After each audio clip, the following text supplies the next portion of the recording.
Hello दोस्तों, नमस्कार। मैं प्रमोद राव स्वागत करता हूं आप सभी का एक नए वीडियो में। दोस्तों, आप लोग देख रहे हैं बहुजन लाइव। आज एक ऐसे नेता के बारे में बात करने जा रहा हूं, आप लोगों को बताने जा रहा हूं, जिसे देश का दूसरा अम्बेडकर कहने में मुझे कोई हिचक नहीं है। वैसे तो बाबा साहब की तुलना करना किसी से भी सही नहीं है। बाबा साहब ऐसी शख्सियत हैं कि उनकी बराबरी कोई नहीं कर सकता, लेकिन फिर भी एक उदाहरण देने के लिए, एक एग्जाम्पल देने के लिए ज्योतिबा राव फुले का मिशन लेकर बाबा साहब चले और बाबा साहब का मिशन लेकर के ये महान नेता चले। जिस तरीके से बाबा साहब अम्बेडकर ने समाज के लिए 4-4 बच्चे खो दिए, माता रामाबाई को खो दिया, उसी तरीके से इस महान नेता ने भी SC ST OBC और कन्वर्टेड माइनॉरिटी समाज के लिए अपने पूरे परिवार का त्याग कर दिया, अपनी पूरी जिंदगी का त्याग कर दिया, अपना पूरा जीवन बहुजन मिशन के नाम कुर्बान कर दिया और 85% के लिए अपना घर भी नहीं बसाया। वह हमेशा अविवाहित रहे। दोस्तों, मैं बात कर रहा हूं बहुजन नायक मान्यवर कांशीराम साहब का।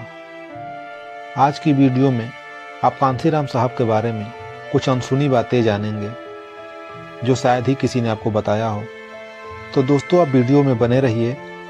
चैनल पर नए हैं तो चैनल को सब्सक्राइब कर लीजिए, बेल आइकन की घंटी को दबा दीजिए, जिससे सबसे पहले हमारे वीडियो के नोटिफिकेशन आप लोगों को मिल सके। तो दोस्तों, चलिए वीडियो शुरू करते हैं। मान्यवर कांशीराम साहब का जन्म 15 मार्च 1934 को जिला रोपड़, पंजाब में हुआ था। उनके पिता का नाम S हरि सिंह तथा माता का नाम बिशन कौर था। वह साइंस ग्रेजुएट थे और DRDO में A ग्रेड की नौकरी करते थे।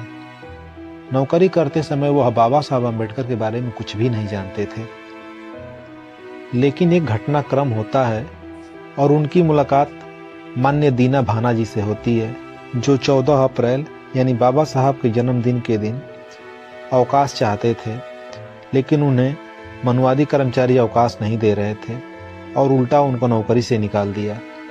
तब मान्यवर कांशीराम साहब को पता चलता है कि डॉक्टर बाबा साहब अम्बेडकर कौन हैं, क्योंकि दीना भाना जी उनको बताते हैं।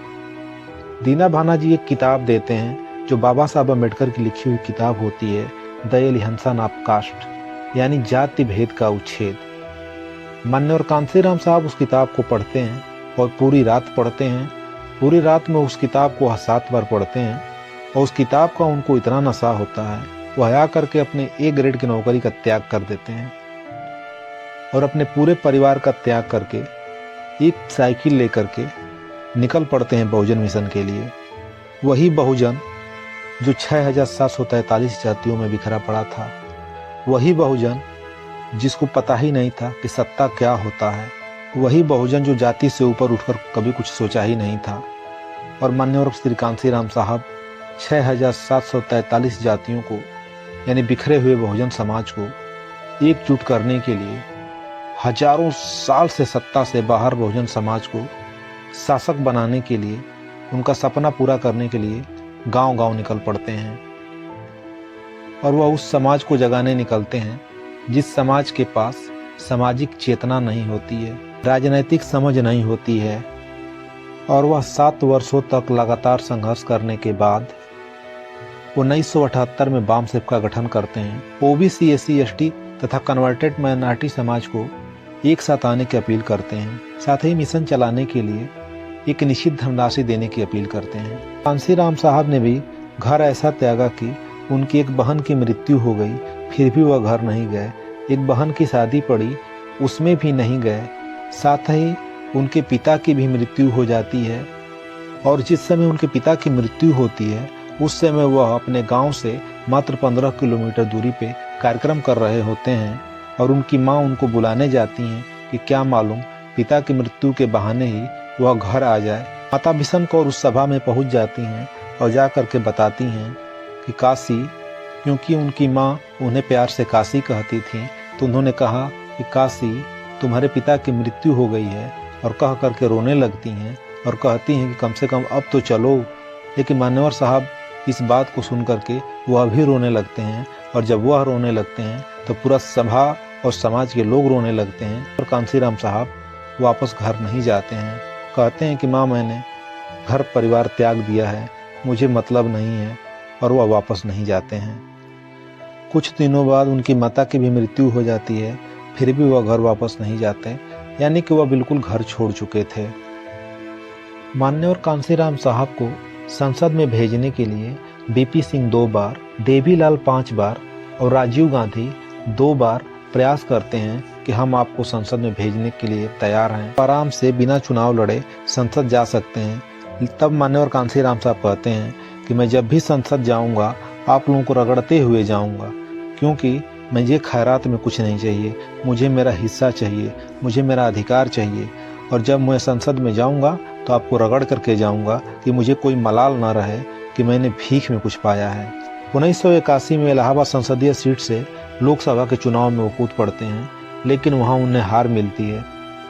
उनके संघर्ष को देखते हुए पूरा समाज उनको नेता मान चुका था और 1981 में वो DS4 का गठन करते हैं। लगातार संघर्ष करने के बाद 1984 में 14 अप्रैल के दिन बहुजन समाज पार्टी का गठन करके राजनीति में भूचाल ला देते हैं।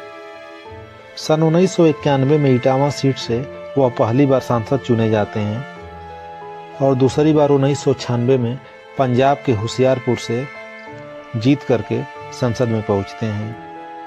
उन्होंने कुछ ऐसा चुनिंदा नारा दिया था जिससे पूरे समाज पर असर हुआ। उन्होंने कहा था कि वोट से लेंगे PM CM और आरक्षण से लेंगे SP DM।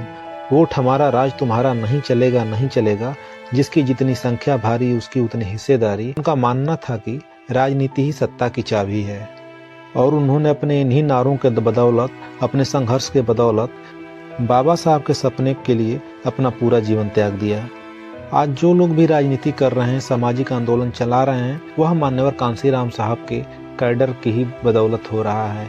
उन्होंने जो कैडर पढ़ाया, जो उन्होंने मिशन दिया, आज भी समाज उसी को फॉलो कर रहा है। मान्यवर कांसीराम साहब के आंदोलन ने, उनके संघर्ष ने मरे हुए बाबा साहब अम्बेडकर को दोबारा जिंदा कर दिया, वरना इन मनुवादियों ने तो उनके विचारों की हत्या करने में कोई कसर नहीं छोड़ी थी। जैसे जन्म सत्य है उसी प्रकार से मृत्यु भी सत्य है। 9 अक्टूबर 2006 को 72 वर्ष की आयु में दिल्ली में बीमारी के कारण मान्यवर कांसीराम साहब का परिनिर्वाण हो गया। कांसीराम साहब को त्याग ही उनको कांसीराम बनाता है। तो दोस्तों, आपको यह वीडियो कैसी लगी, यह जानकारी कैसी लगी, कमेंट करके ज़रूर बताइएगा।